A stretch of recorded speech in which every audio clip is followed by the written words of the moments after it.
Quando a primeira geração de cristãos estava desaparecendo e o apóstolo Paulo sentiu que seu fim se aproximava, ele escreveu uma carta final para o jovem Timóteo, que seria sem dúvida um dos novos líderes. Depois de lembrar que desde a infância conhecia as Escrituras e como elas tiveram a sua origem em Deus, ordenou-lhe para continuar a tarefa da pregação. Suas palavras foram: conjuro-te diante de Deus e do Senhor Jesus Cristo, que há de julgar os vivos e os mortos, na sua vinda e no seu reino, prega a palavra. Esteja preparado a tempo e fora de tempo. O próprio Senhor Jesus disse: e este evangelho do reino será pregado por todo o mundo, em testemunho a todas as nações, e então virá o fim.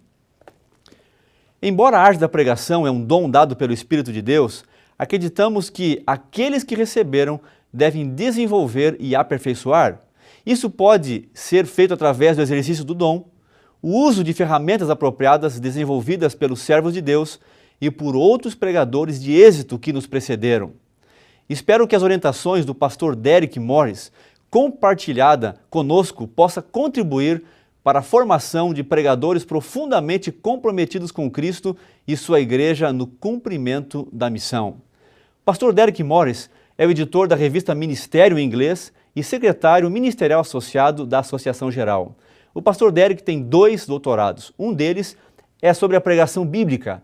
Ele é um dos grandes pregadores da igreja em todo o mundo. Aproveite ao máximo o seu seminário. Deus quer que você seja um pregador bíblico poderoso. Seja você um pastor que prega toda semana, um ancião na igreja local, ou talvez tenha preparado o seu primeiro sermão. Deus quer que você pregue a palavra dele com poder. Na primeira parte dessa série de 3, aprendemos 9 lições do ministério de pregação de Jesus. Jesus foi o maior pregador. Nessa segunda parte, vamos descobrir 12 passos para a preparação de um sermão bíblico poderoso. Mas antes de começarmos, quero orar para que o Espírito de Deus nos guie, porque essas lições podem abençoar não apenas nossas vidas, mas, através de nós, abençoar muitas outras pessoas. Então, ore comigo agora. Pai nosso, eu te agradeço por ter nos dado a Tua palavra. A Tua palavra é lâmpada para os nossos pés e luz para o nosso caminho.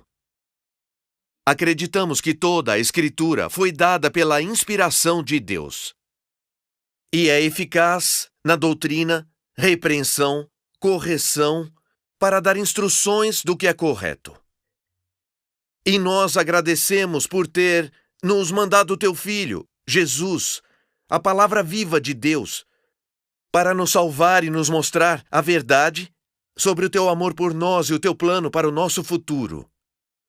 Senhor Deus, queremos compartilhar essa palavra com poder. E ao estudarmos os 12 passos para a preparação de um sermão bíblico poderoso, que o Espírito Santo seja o nosso professor, não apenas para abençoar as nossas vidas, mas que através de nós muitas vidas sejam abençoadas. Oramos em nome de Jesus. Amém.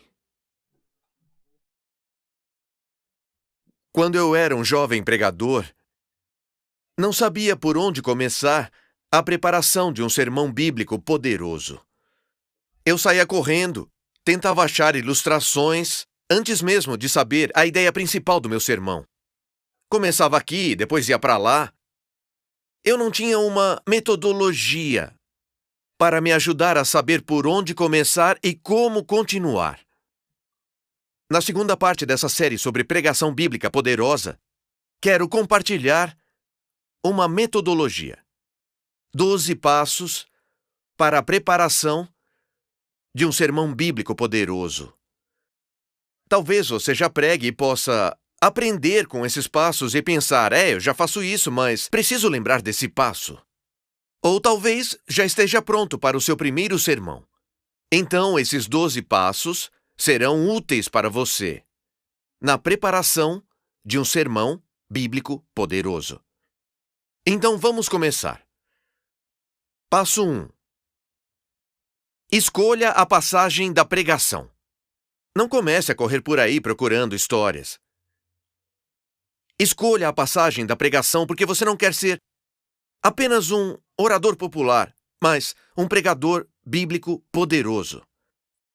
Deixe-me fazer uma pergunta. Quais são os fatores que influenciam na escolha da passagem da pregação? O grande pregador John Stott sugeriu 4 fatores que podem influenciar a escolha de uma passagem. Primeiro, um fator pessoal. Ou seja, você abre a sua Bíblia, lê uma linda promessa e então diz: "Ah, isso é uma coisa que tocou meu coração."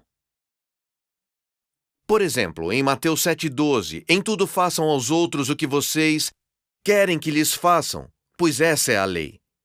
Se você lê as Escrituras e um texto toca o seu coração, é um bom motivo para dizer: "Eu vou pregar sobre esse texto." O segundo fator que John Stott identifica é o fator pastoral.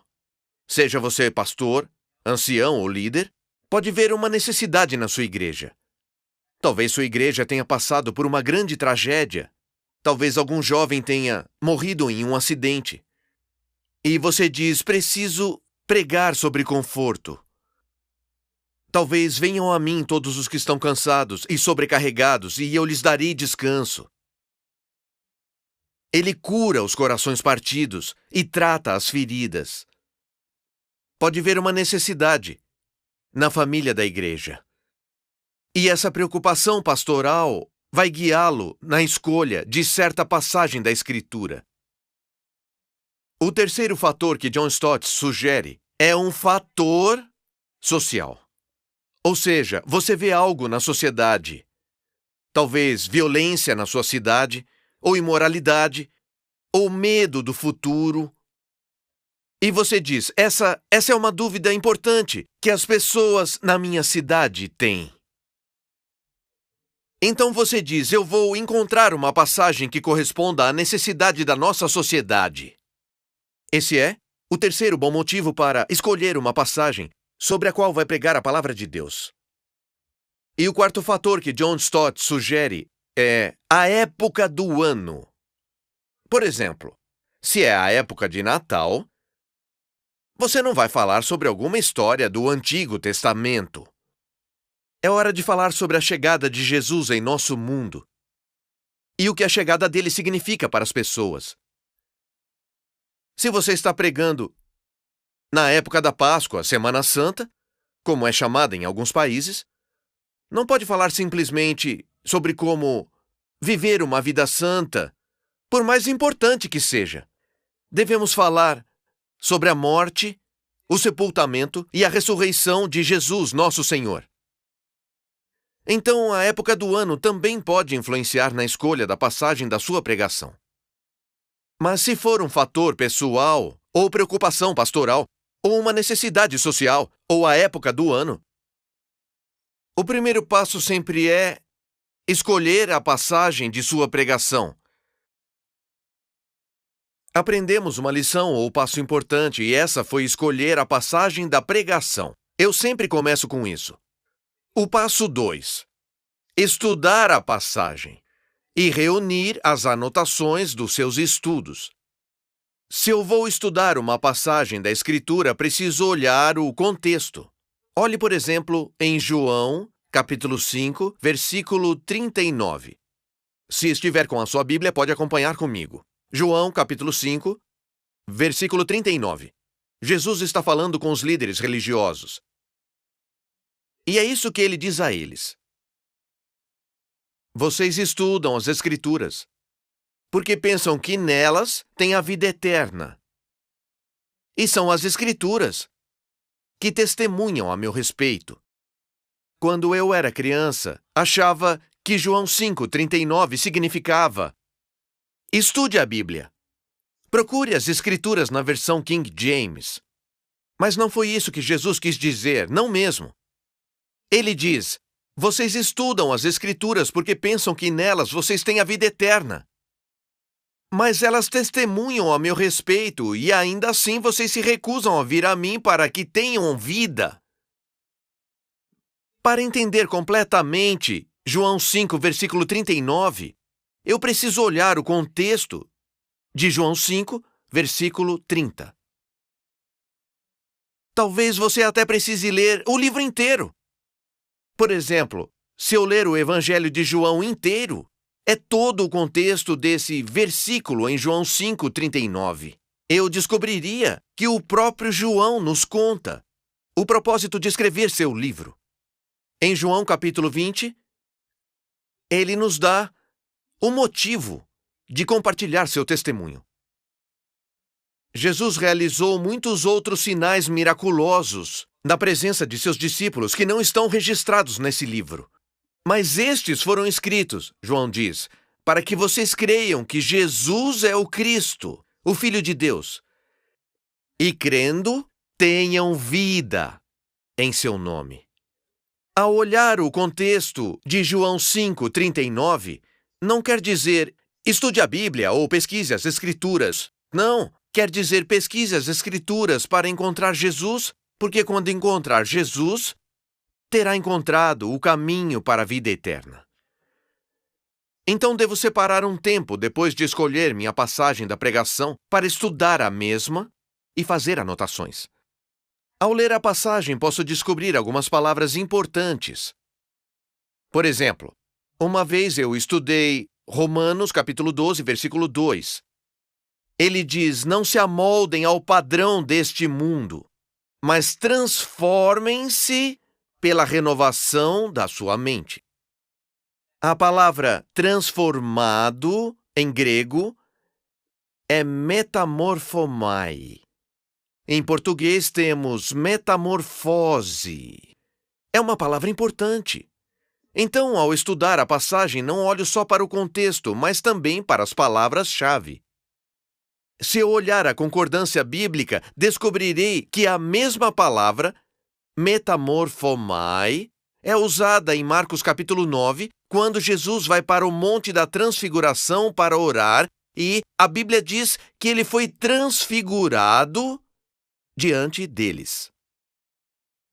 Ao estudar as palavras-chave de uma passagem, eu percebo que há uma mensagem maravilhosa. É como cavar em uma mina de ouro e encontrar ouro, ou procurar diamantes no chão.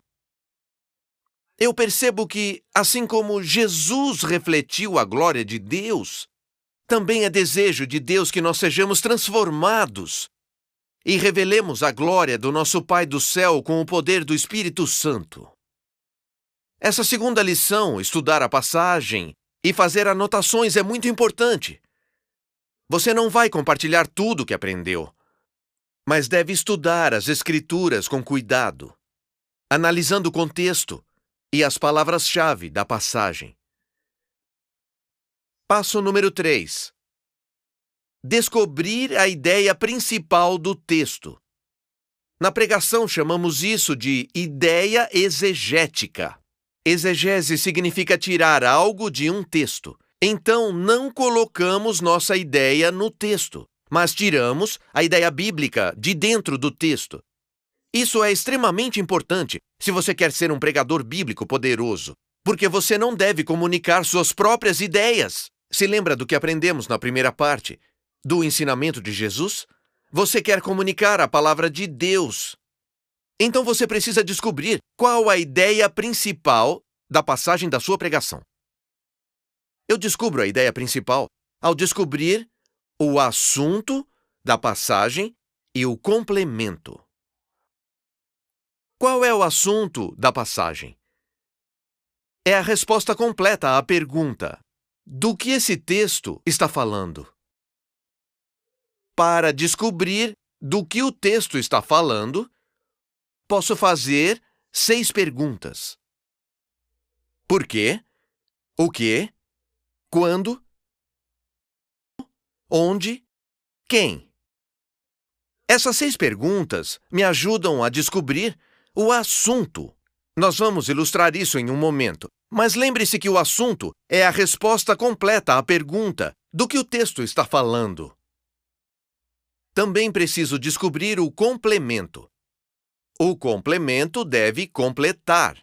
O complemento é o que o texto está dizendo sobre o assunto. Assunto mais complemento é igual à ideia principal do texto. Deixe-me ilustrar isso para você, olhando o texto. Salmo 117, versículo 1. Vamos procurar o assunto e o complemento do texto. Salmo 117 é um dos menores salmos da Bíblia. Será um bom salmo para acharmos a ideia principal, a ideia exegética. Salmo 117, versículo 1 diz: Louvem o Senhor, todas as nações. Louvem o Senhor, todas as nações. E depois repete em paralelismo hebraico: exaltem-no, todos os povos. Agora eu tenho uma pergunta para você. O texto nos diz quando devemos louvar o Senhor? Não. Ele nos diz onde devemos louvar o Senhor? Não. Qual é o assunto neste texto, no Salmo 117, louvem o Senhor todas as nações? A resposta é quem? E o assunto dessa passagem é quem deve louvar o Senhor. E o complemento? Todo mundo. Todos os gentios, todas as nações. Assunto, quem deve louvar o Senhor. Complemento, todas as nações. Grande ideia. Todos devem louvar o Senhor. As nações devem louvar o Senhor. Mas perceba que se eu expandir a passagem da pregação para incluir o versículo 2, o sujeito muda. Olhe na sua Bíblia. Louvem o Senhor todas as nações. Exaltem-no todos os povos, porque imenso é o seu amor leal por nós. E a fidelidade do Senhor dura para sempre. Você percebe que agora o assunto mudou? Não fala mais simplesmente quem deve louvar o Senhor. A palavra-chave aqui, para ou por quê. Qual é a pergunta? Por quê? Agora o assunto é por que todos devem louvar o Senhor? E qual o complemento? Ele tem duas partes. Imenso é o seu amor leal por nós, e a fidelidade do Senhor dura para sempre. Assunto: por que todos devem louvar o Senhor? Complemento: por quê? E nos dá essas duas partes. Imenso é o seu amor leal, e a fidelidade do Senhor dura para sempre. Quando coloco os dois juntos, eu tenho a grande ideia do texto, a ideia exegética. Isso parece muito fácil quando se olha apenas um texto. Mas você pode pegar o mesmo assunto e complemento e ver o capítulo todo, ou até mesmo a Bíblia inteira.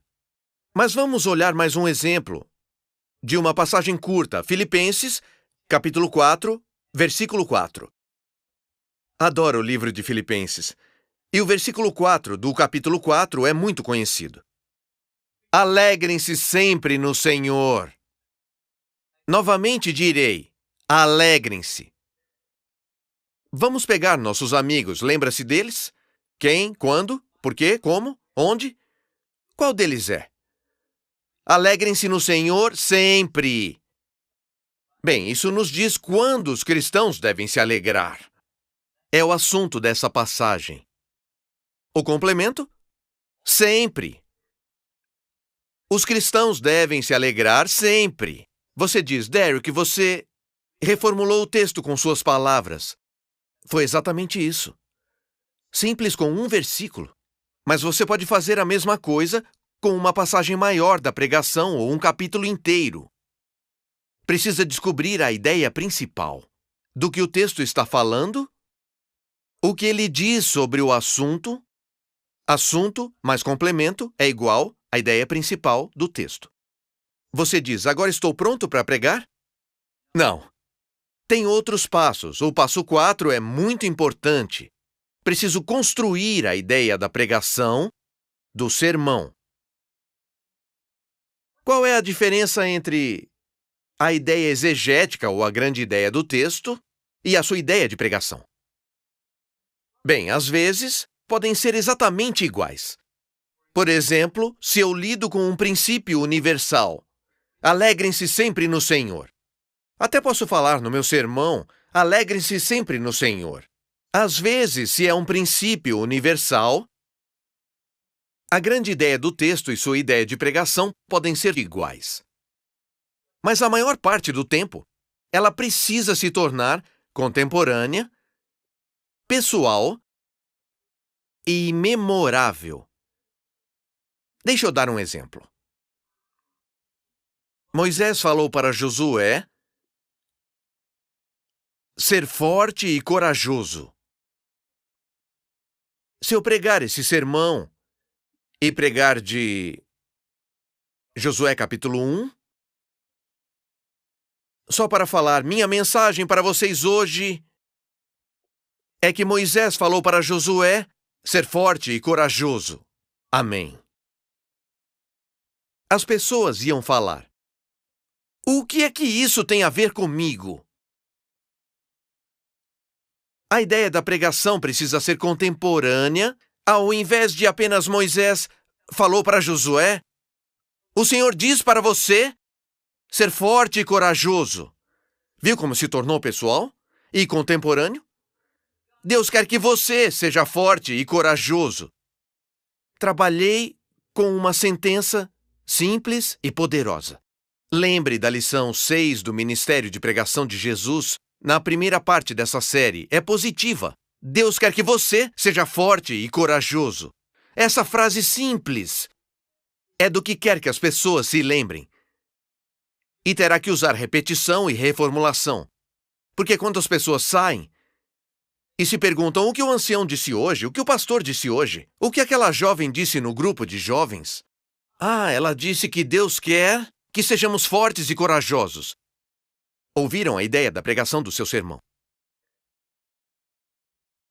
O passo 5, utilizado na preparação de um sermão bíblico, é determinar o objetivo do seu sermão. Por que você vai pregar esse sermão? Se disser, bem, porque me pediram. Não é disso que eu estou falando. Se eu disser, eu sou pastor, preciso. Não. O que você quer alcançar com isso?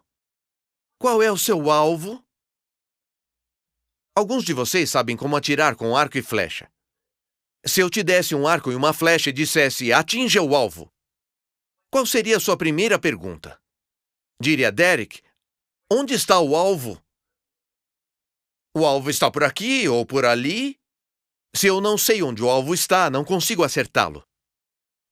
Ocorre o mesmo com a pregação. Preciso saber o motivo do meu sermão. Vou tentar explicar um ensinamento difícil da Bíblia?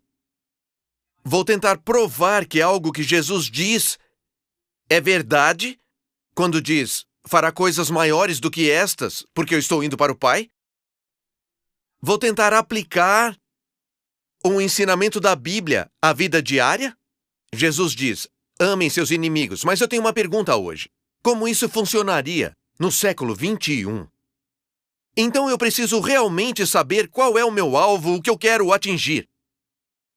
Se quero explicar, provar ou aplicar.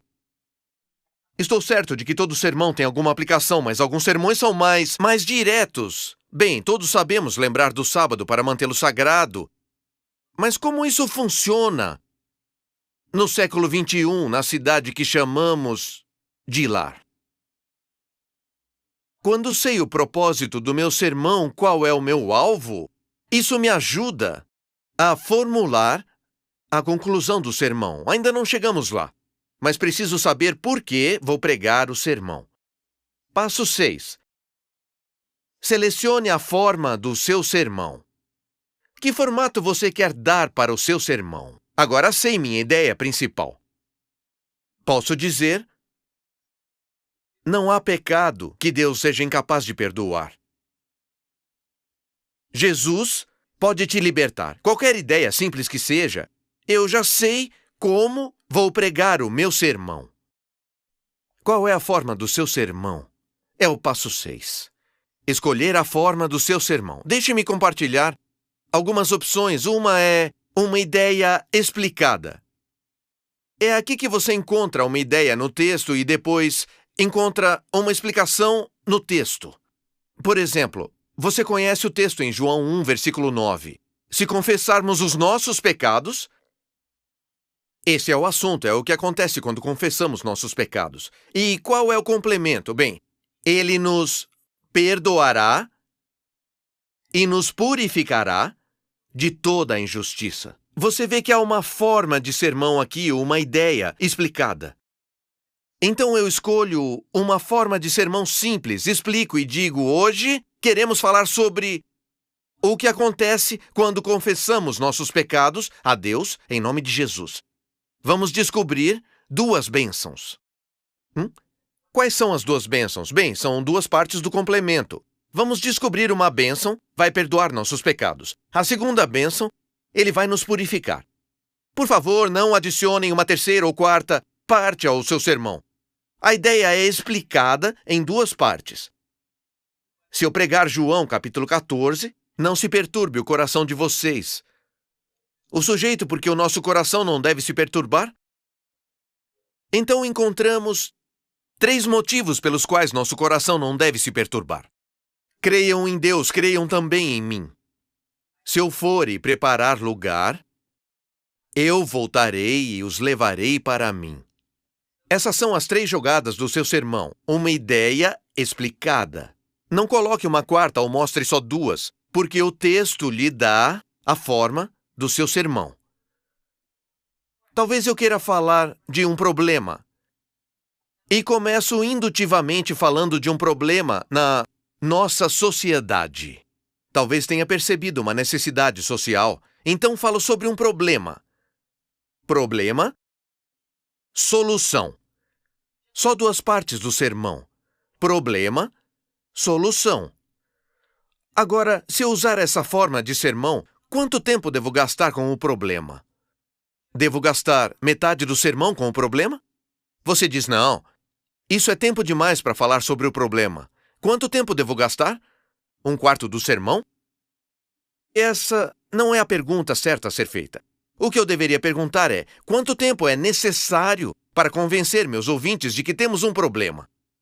Assim que eles percebem que há um problema, posso então levá-los à palavra de Deus, porque quero pregar a palavra ao invés de opiniões humanas. Problema, e eu lhes dou a solução da palavra de Deus.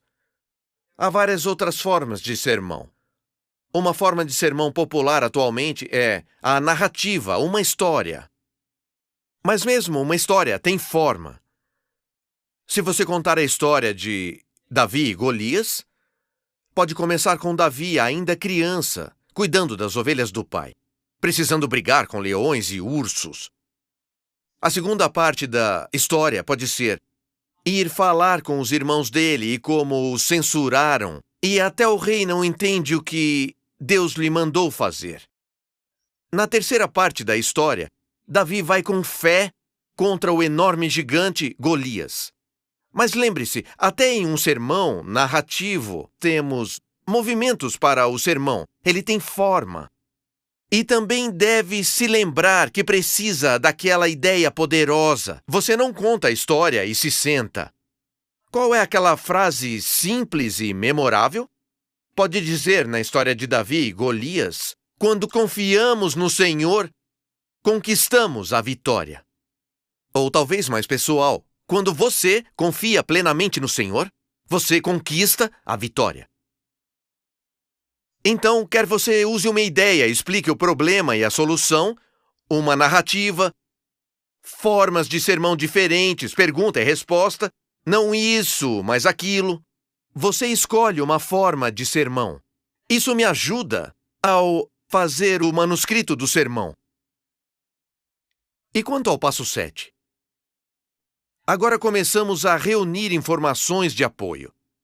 Não podíamos fazer isso antes porque não sabíamos qual era a ideia principal ou a forma do sermão. Mas assim que descobrimos a ideia principal do sermão e sei o formato ou a forma desse sermão, posso reunir materiais de apoio. Então, aonde eu vou achar os materiais de apoio? Bem, se você é um pregador bíblico poderoso, primeiro irá à Palavra de Deus.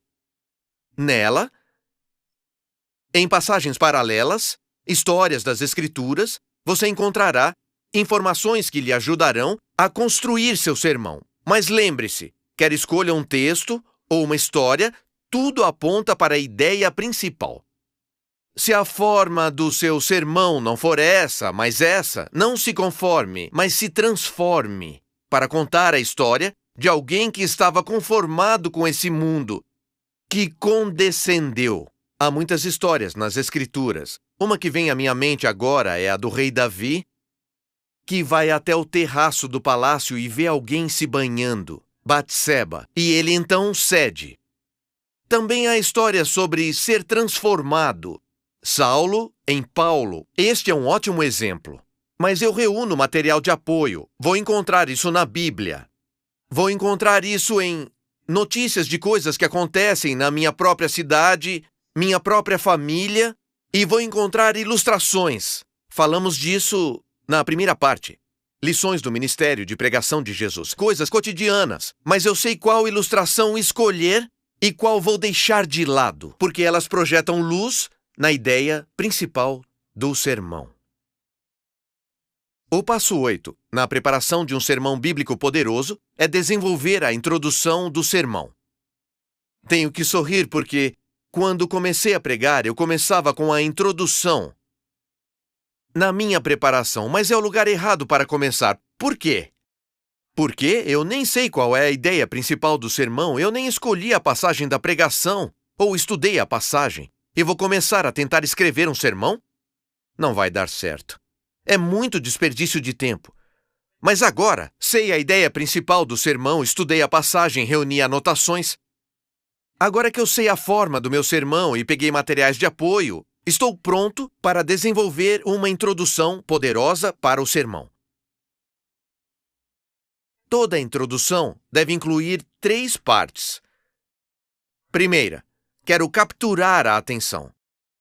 Posso fazer isso com uma frase de impacto, com uma história. Uma ilustração visual. Quero capturar a atenção dos meus ouvintes. Por quanto tempo acha que deve fazer isso? Bem, olha alguém, talvez na recepção do hotel, vendo TV e surfando no controle remoto. Não esperam muito tempo antes de decidirem, vou ver isso? Ou será que vou ver outra coisa? Quando você levanta, não tem muito tempo. Até sua linguagem corporal, quando olha para os seus ouvintes, sorri e compartilha com eles. Tem uma mensagem da Palavra de Deus para você. Uma mensagem que mudou minha vida. E acredito que vai mudar a sua também. Capturei a atenção deles. É a primeira parte importante de uma introdução. Mas depois, preciso exteriorizar uma necessidade nos meus ouvintes. Em outras palavras, posso capturar a atenção deles, mas não posso mantê-los assim o tempo todo. Eles precisam dizer, preciso escutar isso. Talvez você tenha passado por problemas na sua vida, como na história que contei, e diga, meu Deus, como posso conquistar vitória sobre o inimigo? De repente, conectei a necessidade no coração dele. Chame a atenção, exteriorize a vontade e depois introduza o corpo do sermão. Se eu pregar com dedução, compartilho a ideia principal no início, bem na introdução.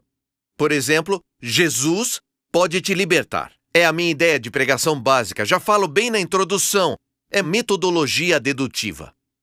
Se eu prego por indução, principalmente para pessoas que talvez não queiram ouvir, um pouco resistentes, talvez não diga a ideia principal, mas pelo menos eu falo o assunto.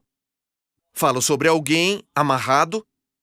Pergunto quais são as áreas em que se sentem amarrados. Então digo que há alguém que pode libertá-los. É só indução, mas pelo menos eu disse do que vou falar, mesmo sem passar a ideia completa do sermão. Chame a atenção, exteriorize a necessidade Introduza o corpo do sermão. Esse é o passo 8 na preparação de um sermão bíblico poderoso. E então, a conclusão. Talvez a conclusão seja a parte mais importante do seu sermão. Lembre-se do passo 5. Preciso conhecer meu alvo, porque vou pregar esse sermão. O que vou tentar alcançar? Isso se torna muito importante quando preparo a conclusão. O que preciso fazer na conclusão? Bem, preciso resumir. Se compartilhei 3 bênçãos, resumo as 3 novamente. 2 coisas que acontecem se eu confessar meus pecados, e eu resumo de novo. Não isso seja conformado, mas isso seja transformado. Eu resumo as faces principais do meu sermão. Preciso garantir que isso aparecerá na conclusão. Preciso me certificar de aplicar a mensagem para os meus ouvintes. O que isso significa para a sua vida hoje? Se eu não aplicar o tempo todo, pelo menos na conclusão. Então, nós ouvimos que Josué pode ser forte e corajoso. O que isso significa na sua vida hoje? Você precisa tomar uma decisão importante sobre sua família? Você está enfrentando um desafio no trabalho? Essa mensagem da palavra de Deus pode abençoá-lo. Lembre-se, Deus quer que você seja forte e corajoso. Eu aplico a mensagem, resumindo, aplicando. E a terceira parte da conclusão é fazer o apelo. Lembra-se das lições de Jesus? Precisamos pedir para as pessoas responderem uma conclusão. É extremamente importante. Agora o passo 10 da preparação de um sermão bíblico poderoso. Você diz, quando vou começar a escrever o manuscrito do meu sermão? Agora é a hora. Passo 10. Quando eu era um jovem pregador, comecei a escrever no passo 1. Não sabia para onde ia, qual era a ideia principal, qual eram os movimentos do meu sermão. Eu não sabia por que ia pregar o sermão. Mas agora que trabalhamos esses passos importantes, escolhemos a passagem da pregação, estudamos a passagem e reunimos anotações, encontramos a ideia principal do texto, trabalhamos a nossa ideia da pregação. Todos esses passos são importantes ao trabalharmos a forma do nosso sermão. Determinamos por que vamos pregar o sermão, encontramos a forma do sermão, passo 6, reunimos materiais de apoio, passo 7, introdução, passo 8, conclusão, passo 9. Estou pronto para trazer o manuscrito à vida. Eu uso trazer à vida, porque a essa altura, eu estou pronto para escrever o sermão e não vou me preocupar em escrever perfeitamente.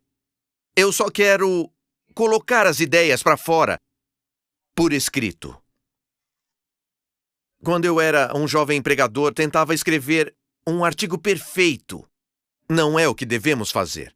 Nós precisamos escrever o manuscrito do sermão como se falássemos, porque um sermão é algo oral, não é um capítulo de um livro. E não se preocupe com, falo isso perfeitamente. Só deixe ser falado. Você vai voltar no passo 11 e refinar o manuscrito, ou desenvolver o sermão. Mas nesse 10º passo, eu só quero deixar o manuscrito nascer. E eu aprendo muito sobre ele ao me dirigir ao passo 11. E isso, o passo 10, só deve levar 2 horas. Você diz, dá para escrever um sermão em 2 horas? Eu diria a você, se você seguiu os primeiros 9 passos, pode escrever um sermão poderoso em 2 horas. Você ainda não terminou. Mas já que seguiu esses passos importantes na preparação de um sermão bíblico poderoso, o processo de escrever o manuscrito pode ser bem rápido. Não se preocupe em deixá-lo perfeito, porque você ainda não terminou sua preparação. Muitos guias para a preparação de sermões param no passo 10, escreva o manuscrito do sermão. Na verdade, eu quero sugerir outros 2 passos importantes. Passo 11.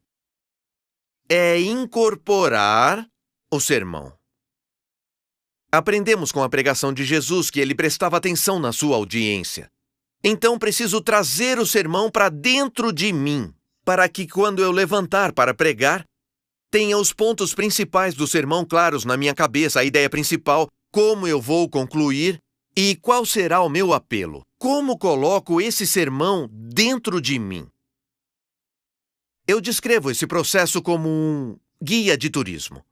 Você escreveu seu manuscrito, sabe os movimentos principais, não seja conformado, seja transformado, e agora você acompanha o sermão.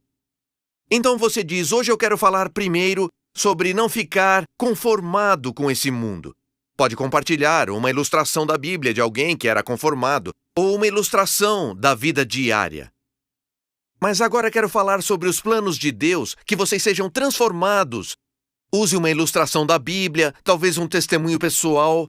Você acompanha o sermão, não lê o manuscrito palavra por palavra. Você acompanha o sermão como um guia de turismo, apontando esses aspectos importantes da mensagem.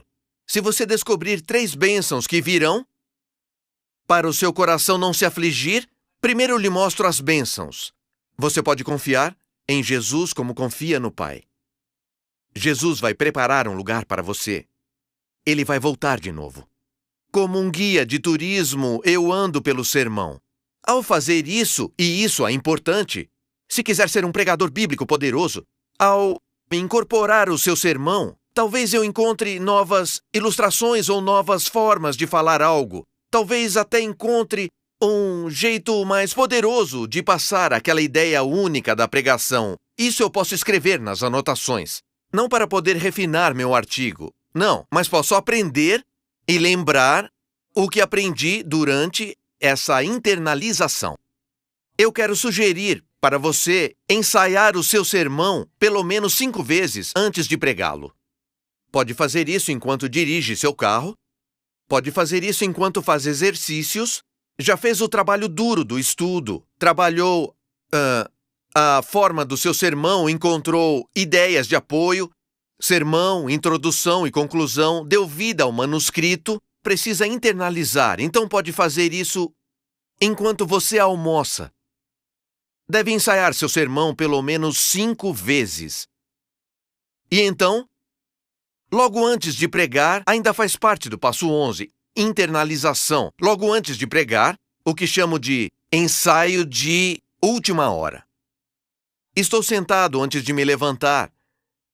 E talvez, se você está sentado na frente da igreja, precisa fazer o ensaio de última hora em uma salinha, ou se só está sentado na primeira fila de cadeiras, pode, logo antes de pregar, dar uma repassada no seu manuscrito, não para tentar decorar, mas para lembrar qual é a ideia principal. Quais são os pontos principais do sermão? Qual é o meu apelo? Quais são minhas frases de abertura? Então posso me levantar e falar. Deus quer que você encontre a liberdade. Eu não estou lutando, sei exatamente onde começar, os movimentos principais e qual é o meu apelo. Este ensaio de última hora é muito importante.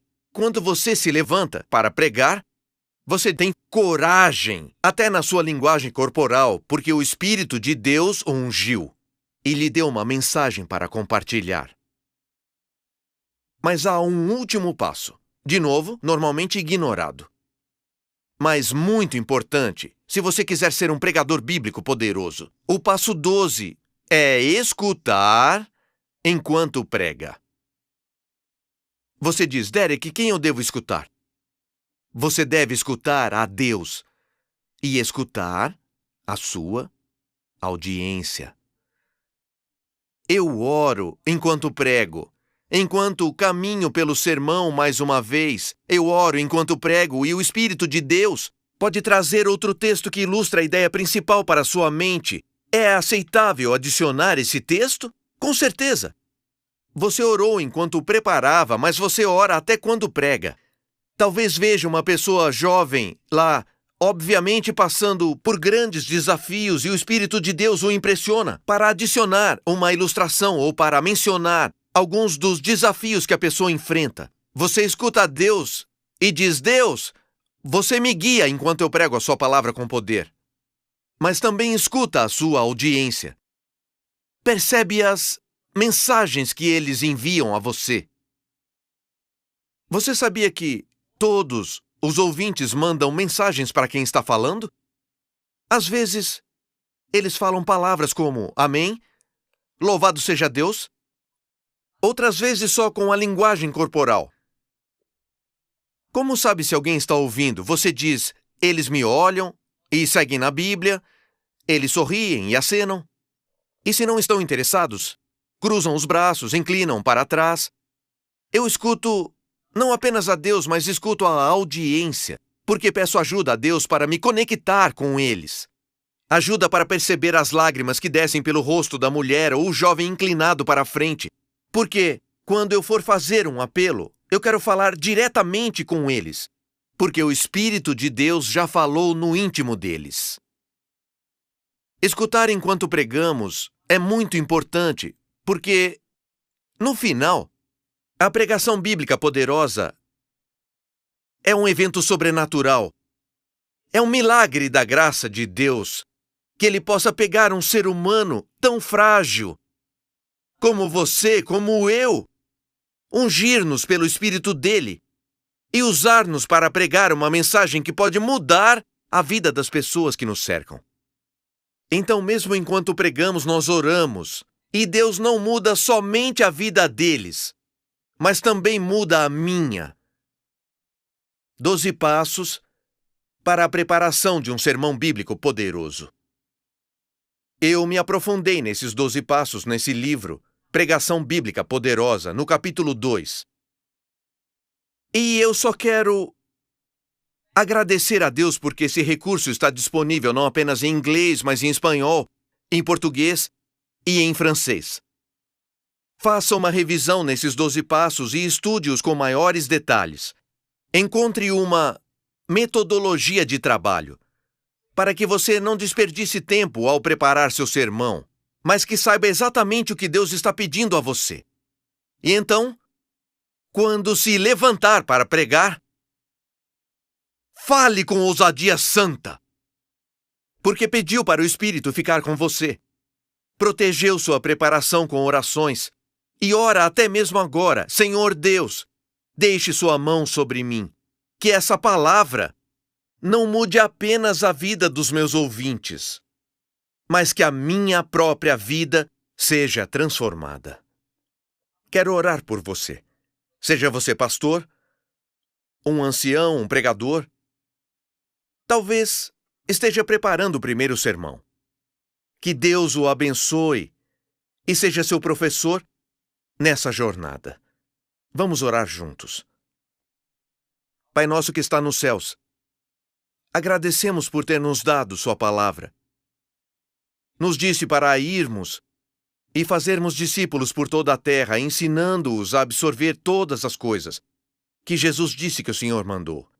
E o Senhor nos deu a promessa de que estaria conosco mesmo no fim dos tempos.